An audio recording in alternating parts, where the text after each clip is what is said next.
what should people be looking for when they do miss the green? They're walking in, they're like, hey, I can get this up and down, but then what should that mental process be to kind of assess and then analyze? And so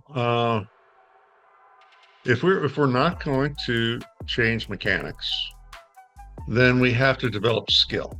All right. And there are skills that are very important to getting the ball up and in that have nothing to do with mechanics, like choosing the right shot, judging the right lie, uh, picking the right landing spot.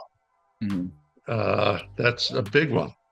And the first thing I will tell you is that it's like I'm going to hit my sand wedge. I'm going to hit like the medium flighted trajectory. I'm going to land it 2 steps on the green. It's going to break left to right and go in. Like, how do you know it's 2 steps? How do you know it's not three? It's like, I don't know how I know. I just know. Okay, that's called intrinsic knowledge. And 95% of what you know, 95% of what you know in life is intrinsic. It's like, I can tell it. It's subconscious. I don't have to know. I can just do. Now, if you're going to develop that skill, are you going to develop it uh, hitting 30 shots in a row from the same place to the same pin? One experience. Yeah, you know where that needs to land now. But now all of a sudden you go to an upslope where the ball's teed up. All right, now that ball's coming out super soft, right? I need to know that so I give it the right amount of energy. That's kind of what you're saying, but it also affects the spin. That ball's going to have very little spin. It's going to launch higher and have less spin. So where am I supposed to land this one? Well, if I'm only 30 balls in a pile to the same pin and I'm not getting these wild random shots, I'm never going to develop that internal sense. So patience, you got to have some patience in developing that skill set. And it's done by getting 1% better every day at judging.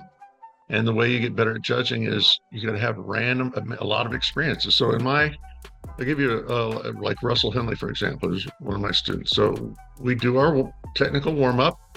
It's 12 shots, 12 shots with a stick and a tee. All right. So a 12 ball warm up, all in on technique. And he's not changing. He's just trying to do what we've already decided we're going to do better.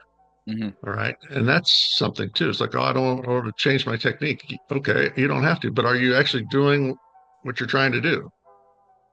I'm not changing, but a lot of people, the ball position migrates, they don't know it. And all of a Mhm. sudden they sculling balls across the green and they can't figure out why.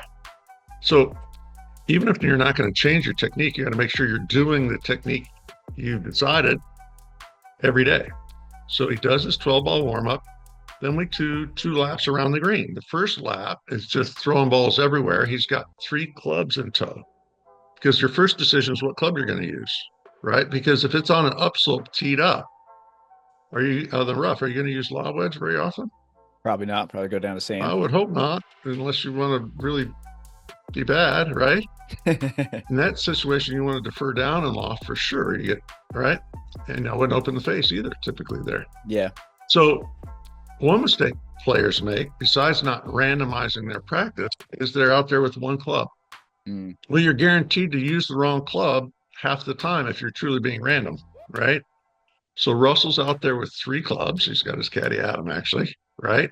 He's doing his lap around the green where he get the widest variety of shots that he could possibly hit. And his first thing is he goes, okay, Adam, take these 2. I'm going to use my sand wedge because it's teed up on an upslope.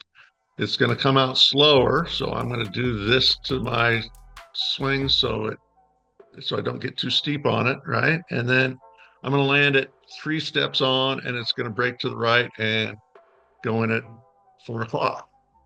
Well, he hits the shot and he lands it 5 steps on and ends up right by the club, right by the pin. So what's he learn? He learns, oh, in that situation, I have to be able to fly it a little closer to the pin or whatever. And it's through, now he goes and does one all the way across the green off a tight line in the fairway, and it spins more and it checks. And that just this wide breadth of experiences running his process helps him develop this skill set. That's probably the number one thing people do wrong. You go out to any club and if you're lucky, it's 10 balls to this pin and 10 balls to that pin and 10 balls. But that's not what my players do on the PGA Tour live. They truly do a lap with 3 clubs in tow. Then the next lap, he's competing. So now he's trying to do it. He's trying to add stress. And we have different games he's got to win his way off the green. So you take him practicing for a half an hour, and he's going to get this much value. And take the person hitting 10 balls of this pin and 10 balls of that pin, 10 balls with one club, and they're getting this value. And then they go out on the first green and they got to use this other club, and they haven't practiced it. Or they pull out the wrong club because they're only comfortable with this other one. So that's the type of stuff that players do that uh, where they just like, well, I'm not skillful. I don't have a sense of where to land the ball. I'm like, of course you don't. You're not going about it the right way. So Yeah. that's kind of what I write about a little bit in that book as well.